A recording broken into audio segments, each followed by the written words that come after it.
Hello viewers and listeners, today we are summarizing this year with Nikola Danaylov. Nikola Danaylov is the best-selling author of Conversation with the Future, futurist, keynote speaker, strategic advisor, popular blogger, and podcast host.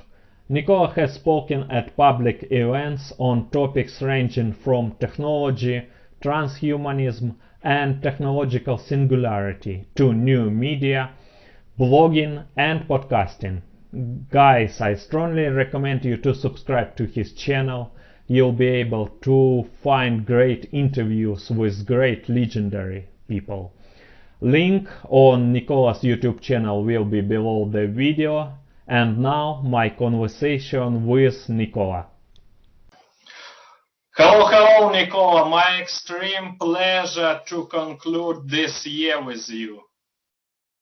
Thank you, Alexander. I'm happy to be back in conversation with you. Nikola, so what is special in this year 2020 for you? Well, special is a kind of a surprise. So, and a surprise can be a good or a bad one, right? And I think I'm not alone to say that even though I'm a futurist, 2020 was a bit of a surprise for me, and perhaps even bigger surprise for most everyone else, because at least we futurists should have been expecting a little bit more bumpy ride. And even in that sense, 2020 was not as hard or as challenging as it could have been, at least for us here in the West. Now, for many other people in many other countries, things are probably as bad as they could be, or that's how they may feel.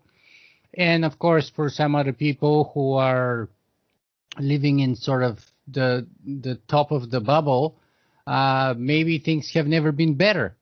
I don't know if you're Jeff Bezos or if you're Elon Musk or one of those guys, Sergey and Larry, from Google, or one of, Mark Zuckerberg. Maybe the year couldn't go better than you, because all of those people's stock went up. They made more billions of dollars than ever before.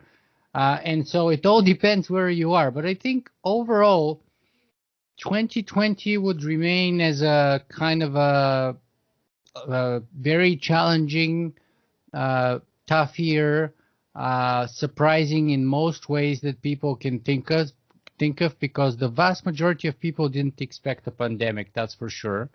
And even those who did expect a pandemic were not prepared for it, as it has been very amply demonstrated all over the world. Not even us here in Canada or the United Kingdom, the European Union, the United States. No one was sufficiently prepared for this kind of challenge. So yeah, 2020 was a very special year, still is, and I think will remain to be. I still think, though, that it wasn't as bad as people thought it was, because I think it could have been a lot worse. I think we should be grateful in recognition that despite the challenges, we are here, we're talking to each other. You look good, you look healthy to me. I am healthy, I can tell you that, at least at the moment. So despite the challenges, here we are again doing what we do, and we should be grateful for that. We should also be grateful for example, that the pandemic could have been... Yeah, go ahead. Grateful for what we have. Grateful for everything that we have and everything that we can do despite the pandemic. And we should be grateful that the pandemic could have been a lot worse. We could have had a lot higher mortality than we do right now. We could have had a lot bigger trouble developing a vaccine than we had. And, so I'm very optimistic. We broke the records in terms of developing a vaccine ever in the history of medicine. Usually that takes 10 years, 20 years, in some cases even longer. We already developed a vaccine in 9 or 10 months. And not only that, but actually we had the structure of developing the vaccine 2 days after we did the genetic decoding of the virus. So that was ready, I think in March or something like that. And now we had to wait for the science, we had to produce it, we had to do large-scale human trials, which are still ongoing. But we did that at an exemplary pace, so we should be grateful for that. And we have at least half a dozen very promising vaccines that are already beginning to roll, starting with the Pfizer one, all over the world. And so, quite honestly, we have to count our blessings. We have to be grateful for what we have despite our challenges. And we have to be aware that things can always be a lot worse. So we should be grateful when they're not. And we should always be prepared for bigger challenges. Fantastic. Nikola, coronavirus pandemic. Average people took something away from this situation. Coronavirus pandemic, in your opinion, change people's mind? Maybe they will support more science projects and medical researches now. Well, I think it is still unclear because it depends whether you're talking about the United States, Canada, European Union, or the rest of the world. Because if you look at the United States, for example, many of the people use the crisis, just like it often happens, to basically retreat to, and reinforce their own ideologies. So the people who are anti-vaxxers use the pandemic to even reinforce their belief against vaccines. The people who believe in science use the pandemic as an occasion to increase their belief in science and call it a triumph. It's kind of like the American election, you know, the people who believed in Trump think he did a great job, and the people who didn't like him or support him thought he did a terrible job. They also thought he lost the elections. Most of the others believe that he actually won the elections. So the evidence may be as it is, whether about the elections or whether about the vaccines. But, you know, the problem is that most of us have a narrative. Most of us have a story in our head about how the world works, how politics works, how vaccines work. And then we have such tremendous momentum of our biases that we often disregard the evidence, and we simply, with respect to whether it supports our pre-existing story in our head or whether it doesn't. And when it supports the story that we already have, we embrace it, whether it's true or not. When it's against the story in our head, we often discard it, because it's more painful for us to discard our own story than to embrace contradictory evidence against our story. Nikola, space exploration. Humankind has some achievements this year. It allows to say that in this decade, human beings will settle down on the moon and Mars on a regular basis. Well, I honestly don't see it happening that quickly. You know, Elon Musk has predicted multiple times that we would have self-driving, fully autonomous self-driving cars on the roads by now. Now, it depends how exactly you define that. But as far as I'm concerned, we don't, despite of what Elon Musk has said. So we are behind on self-driving cars. And it turned out that that's a bigger challenge than we expected it would be. And that's particularly true outside of the highways, especially, you know, in the second and third world countries. So it's one thing to have a so-called self-driving car on a highway in, you know, the European Union or in North America. It's another thing to have a self-driving car in the back streets, you know, of Ukraine or Russia or Siberia, let alone, or India or China, right? And so we're not there yet. Now, space is much harder than self-driving cars.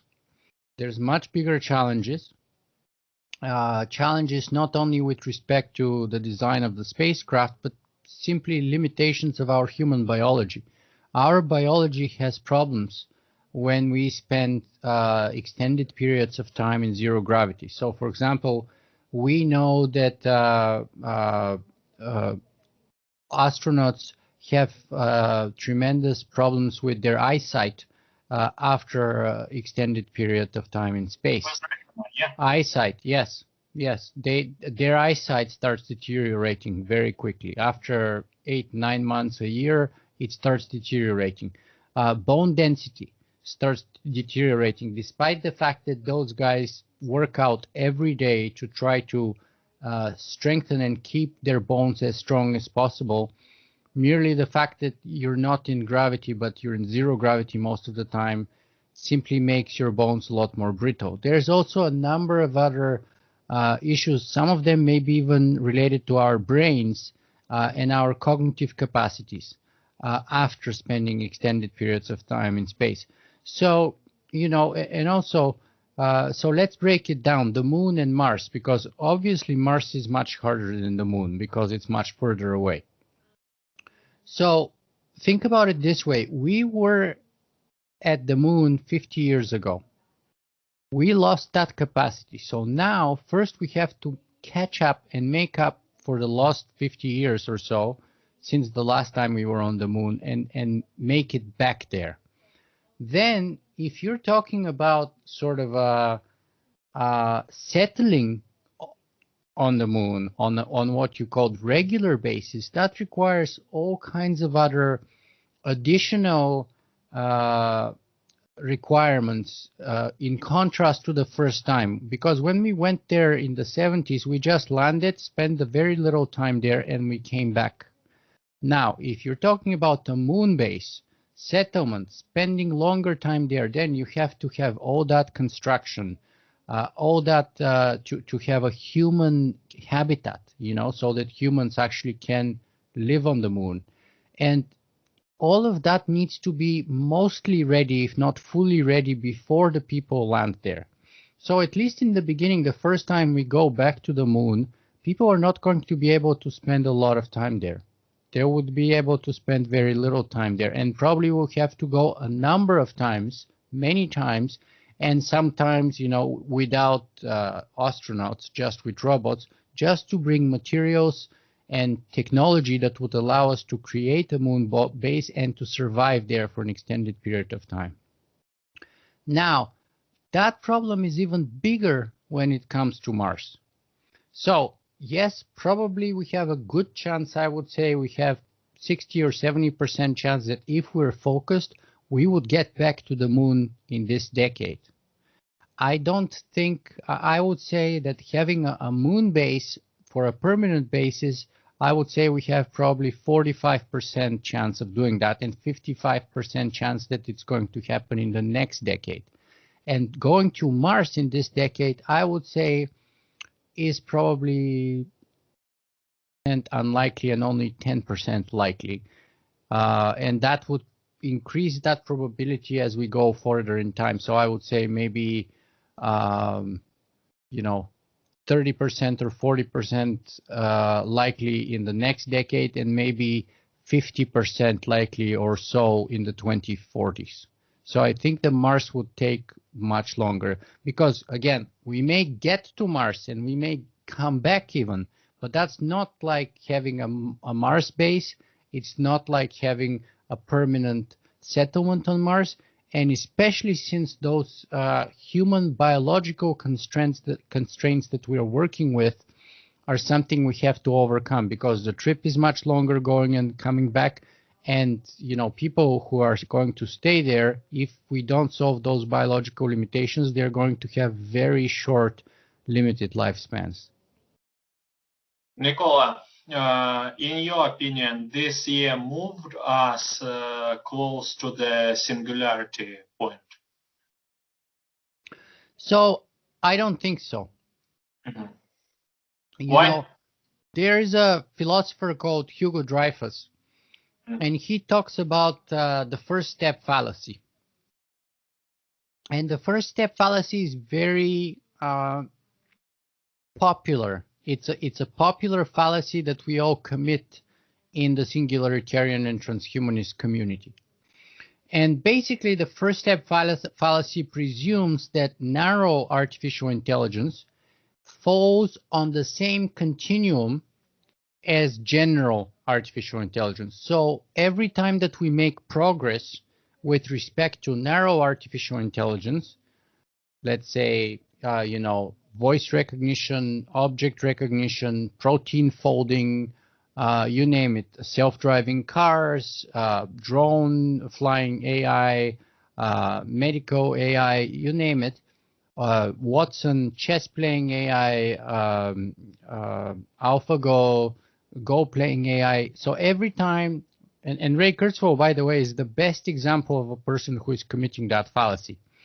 So if you look at his curve, he makes that fallacy all over his curve, and he presumes that IBM's Deep Blue, Watson winning on Jeopardy, AlphaGo winning in Go, fall on the same continuum towards artificial general intelligence.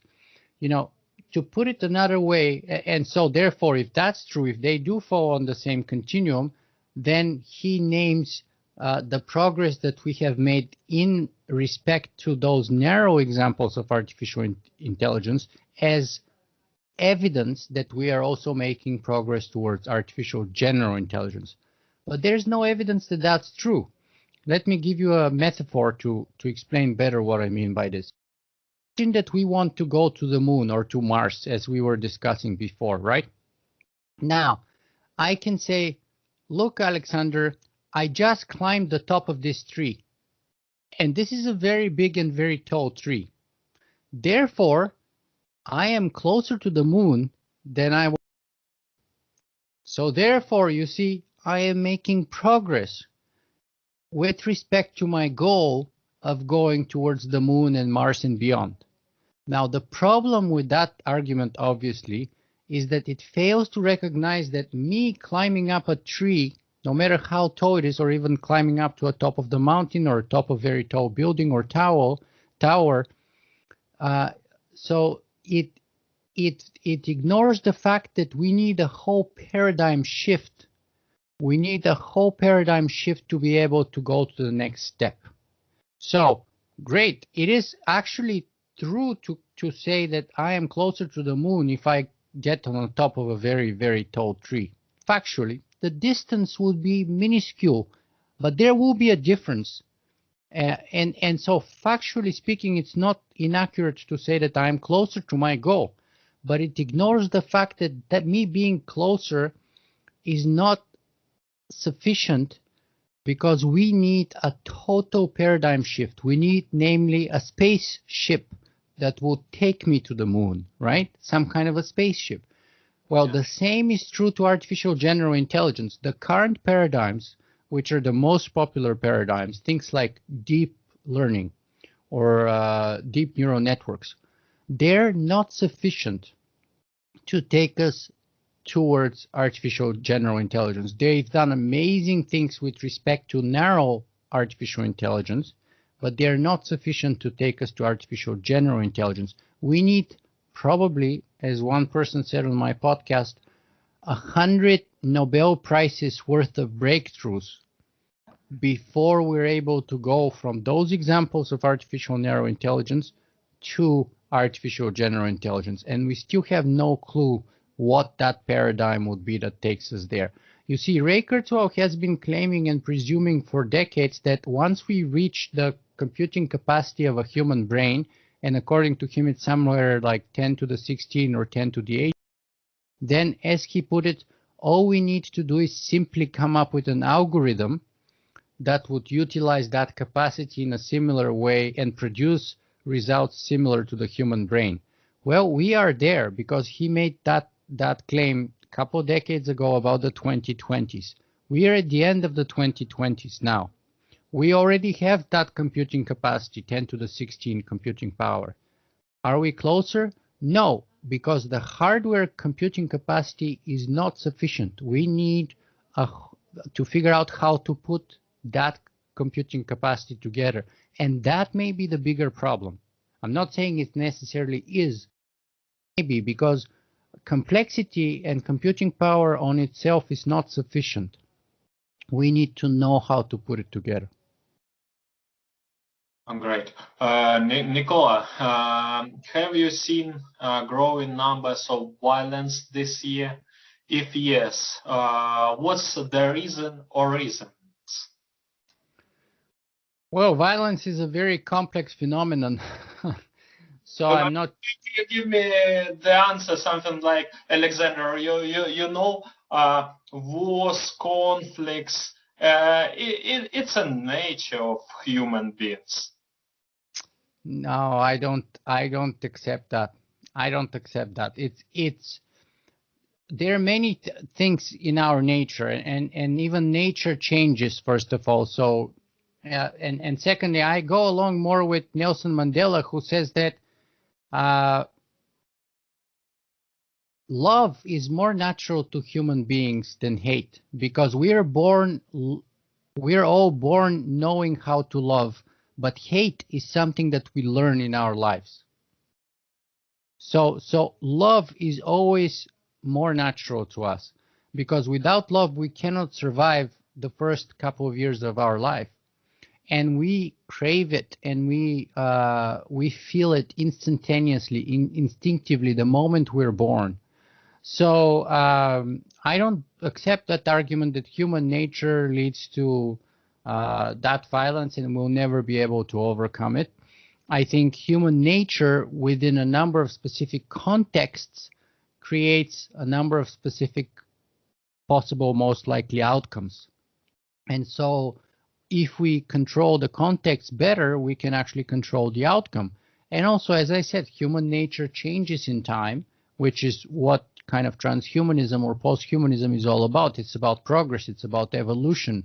So I don't accept that argument. And if that argument is true, then what's the bottom line? The bottom line is we should all give up and just say, well, there's nothing we can do about it. But I refuse to accept that. I prefer to take a proactive stance. And if you look at all the greatest peacemakers in the world, people like Mahatma Gandhi or Martin Luther King Jr., they refused to embrace violence in the face of violence. And they managed to do that, despite the violence, despite the death, despite the beatings, despite whatever it was. And that goes to show you that it is possible. And there's many, many other examples of peaceful resistance, non-violent resistance. Do you expect that in the next year, 2021, will go on growing populism, religious, left and right-wing extremism? Yeah, to be honest, one of the things that became very clear in the 2020s or in 2020 was the fact that we have a deep ideological polarization, as I mentioned before, not only with respect to vaccines and science in general, but politics. And Trump was only just one example of that. Now, Trump was not the cause of that phenomenon. Trump is merely a symptom. And to support that, you can look at evidence all over the world, because there are Trump-like figures all over the world. There's Duerte in the Philippines. There's Bolsonaro in Brazil. There's Boris Johnson in the United Kingdom. There's Putin's symptom as well.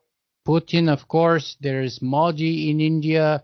There's examples of that, you know, in Poland, in Hungary, all over the world. Not to mention, of course, we have, well, the Belarusian guy he's like an old school totalitarian dictator, one of the last ones in Europe.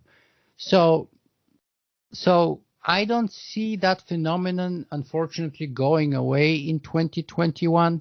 I think it's very likely that phenomenon is not only going to be present in 2021, but maybe even more so. I don't see us resolving it anytime soon. I hope I'm wrong about that. Nikola, if you could change one thing that happened this year, what would it be? I wouldn't change anything. We should be, again, grateful for what we have, and grateful for what we have managed to keep despite our challenges, even if that's only our lives. So, and there's a Zen saying that, or Buddhist saying, that the universe is perfect just as it is, and it unfolds in the most perfect way. So instead of complaining about changing things that we cannot change, when you play cards, you can complain about the cards that you have been dealt, or you can focus on playing the cards that you have been dealt in the best possible way. I suggest, because the dealing is not up to us, the luck is not up to us, fate is not up to us. So the better strategy is to simply focus on what is the best strategy that we can do to play our cards, even when we don't have the best hand, even when we don't have the best cards, even when we are facing big challenges like pandemics, like political and economic polarization and stuff like that. So instead of focusing on historical counterfactuals, things that we wish we could change but we can't, it's better to focus on things that are under our control and that we can change, and what we can productively do for the betterment of our future despite the difficulties. Nikola, what is something that you accomplished this year that you are proud of? Well, that's really up for other people to say what are my accomplishments or not. What I can say is I'm proud of is persisting, and that's what we should be proud of. We are here again, the both of us. We're having another conversation. I'm sure you have had your challenges this year, just like I have had mine. I'm sure this is true for everyone, even if your name is Jeff Bezos or Elon Musk. Everyone on the planet has had big challenges and big problems this year. The biggest accomplishment that I should be proud of, and we should all be proud of, is if we didn't give up. If despite the challenges we are persisting and insisting in doing our calling, in doing our art, in not giving up, and in continuing the daily grind of our emotional committed work, of things that maybe we do so that we can make a difference, of things that maybe we didn't in 2020 and we were disheartened about, but we still didn't give up and we continue to do the work. And that's what we should be proud of, because what matters is the process, not so much the result. What matters is the practice, the daily practice of those hard things that we do, despite the result. So we should not be focused on achievements or accomplishments and rewards and prizes and monetary payoffs and things like that. But instead, we should be focused, I believe, in our gift, on our daily practice, on our routines, on the process that we are committed to, especially when it comes to making a difference to the future. And we should be focused, instead of a single year in the short run, the long run, and our lifelong work. So that's what I'm most proud of, that I didn't give up, and that I've sustained my commitments, and I continue to be committed to them, and will continue working on them. Nikola, what books have you read this year, and which one was your favorite? That's a tough question. I read a lot of books. I read usually, at least, if I'm very lazy, I read at least one book a week, but mostly about 2 or 3 books a week. So every couple of days I read a new book, pretty much. And so I'll give you a general example, and I'll give you some specific examples. So the general example is that more books are always better than 1 book or 2 books. So when it comes to books, more is better. So if you think you're going to read one book and you're going to have all the answers you're ever going to need for the rest of your life, forget it. People who put claims on their books like that, like whether it's the Bible or the Quran or something like that, in my books never make any progress, and they're kind of stuck 2,000 years ago. So if we follow those books, people would say, well, Jesus was happy with a donkey. Why do you want a spaceship? Why do you want to go to Mars and the moon and beyond? Jesus was happy in a cave with a donkey, right? So you want too much. You're too greedy, right? You want genetic manipulation. You want spaceships. You want mind uploading. You want vaccines. You want too much, and so what I'm saying is more reading is better, because every book is like a window to the world, and it opens 1 degree more of our field of vision, of our future horizon, and it teaches us one more way of how things could be possible, perhaps, and it gives us a new look at the old world, and therefore makes a new world more possible. So that's the general answer, is like, don't focus, read as much as you can, because reading more books is always better than reading one book only. Now, specifically for what good books I've read in the last year, I'm looking here at my phone library, because it's synced with some of my book libraries here. And, I listen to actually a lot of books because I have problems with my vision, just like you. So I actually listen to a lot of audiobooks. It saves my eyes, and it's kind of like you can do that while you're driving your car if you're stuck in the traffic, or while you're on the subway when you're traveling, or whatever. So just to give you a number of very good books that I've read recently. So currently I'm reading Lives of the Stoics by Ryan Holiday.